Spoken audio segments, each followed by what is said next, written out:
Tournament আয়োজন করলাম। ওই টুর্নামেন্টে দেখা যাচ্ছে আমাদের টার্গেট ছিল 16টা টিম, কিন্তু এখানে দেখা যাচ্ছে প্রায় 37টা টিম আসছে।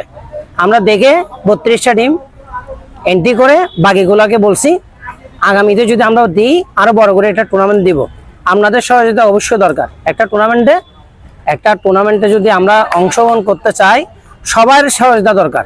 এই টুর্নামেন্টের নাম কি? এই টুর্নামেন্টের নাম হচ্ছে আমার দাদার নামে। আমার দাদার ক্লাব আছে, ক্লাবের নাম হচ্ছে সর্দার আমন নবী ক্রীড়া সংঘ। 2000 সাল থেকে চলমান আছে। এটা এখনো থাকবে, ভবিষ্যতেও থাকবে ইনশাল্লাহ, যতদিন আসি। এখন কোন রাউন্ডের খেলা চলছে? এই টুর্নামেন্টটা হচ্ছে প্রথম রাউন্ডের খেলা, এখনো শেষ হয়নি। 68টা খেলা হবে প্রথম রাউন্ডে। তার মধ্যে আমরা 40টা পর্যন্ত খেলা চালিয়ে ফেলছি, আরো প্রায় 28টা টিমের খেলা বাকি আছে। এর মধ্যে কতগুলি গ্রুপে চলে আসছে, কোয়ার্টারে চলে আসছে বা দ্বিতীয় রাউন্ডে চলে আসছে, আরো বাকি আছে। বাকি আরো 16টা মতন ম্যাচ থাকবে আজকে কালকের পরে। এগুলো ধীরে সুস্থে শেষ করব। আমরা চাচ্ছি আসলে একটা মাঠের পরিবেশ, লালদিঘির মাঠের পরিবেশটা আগের সৌন্দর্য যাতে বজায় রাখে, এটার চেষ্টা করতেছি এই টুর্নামেন্টে। আচ্ছা, এটাতে পুরস্কার হিসেবে কি দিচ্ছে? এই পুরস্কার হচ্ছে একটা ট্রফি থাকবে, ভালো মানের ট্রফি থাকবে। পুরস্কার যাবতীয় যেগুলো ম্যান অফ দ্য ম্যাচ থাকবে, সিরিজ থাকবে, সেরা বোলার থাকবে, সেরা ব্যাটসম্যান থাকবে, সেঞ্চুরিদের আলাদা, যারা সেঞ্চুরি করবে তাদের জন্য আলাদা সম্মান থাকবে। এটার বিনিময়ে কি বার্তা দিতে চাচ্ছেন? এই বার্তাটা দিতে চাচ্ছি, যুব সমাজ যে খেলাধুলা থেকে বঞ্চিত, এটার মাধ্যমে যুব সমাজরা চলে আসবে, আবার খেলার আঙ্গিনায় চলে আসবে।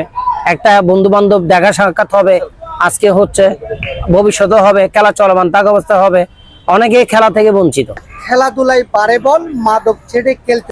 খেলাধুলায় মনোবেশ থাকবে, স্বাস্থ্য ঠিক থাকবে, বন্ধু বান্ধবদের সাথে যোগাযোগ থাকবে।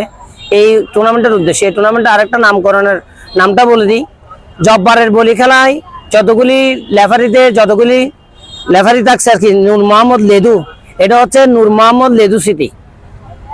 মানে গত এখানে তো লেখা আছে সর্দার আহমদ। এটা হচ্ছে আয়োজনে, এটা টুর্নামেন্টের নাম হচ্ছে প্রথমবার মতন আয়োজিত মরহুম নূর মোহাম্মদ লেদু স্মৃতি উন্মুক্ত ট্যাপ বল ক্রিকেট টুর্নামেন্ট 2024। এটার উদ্দেশ্য হচ্ছে যে ছেলেরা খেলুক, খেলাধুলাতে আসক্ত থাকুক। আমরা তো চাচ্ছি যুব সমাজরা উঠে আসুক, খেলাধুলাতে পড়ে থাক। এখানে আপনারা কি চাচ্ছেন? আমরা চাচ্ছি চট্টগ্রামের বিভিন্ন জেলা থেকে এই লালদিঘির মাঠে সবাই আসে, খেলাধুলা করুক, টুর্নামেন্টে অংশগ্রহণ করুক, আনন্দ ফুর্তি নিয়ে খেলাধুলা করুক।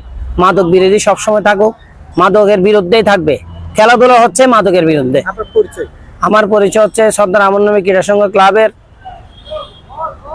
দায়িত্বে আছে, আমি মানে সভাপতির দায়িত্বে আছি।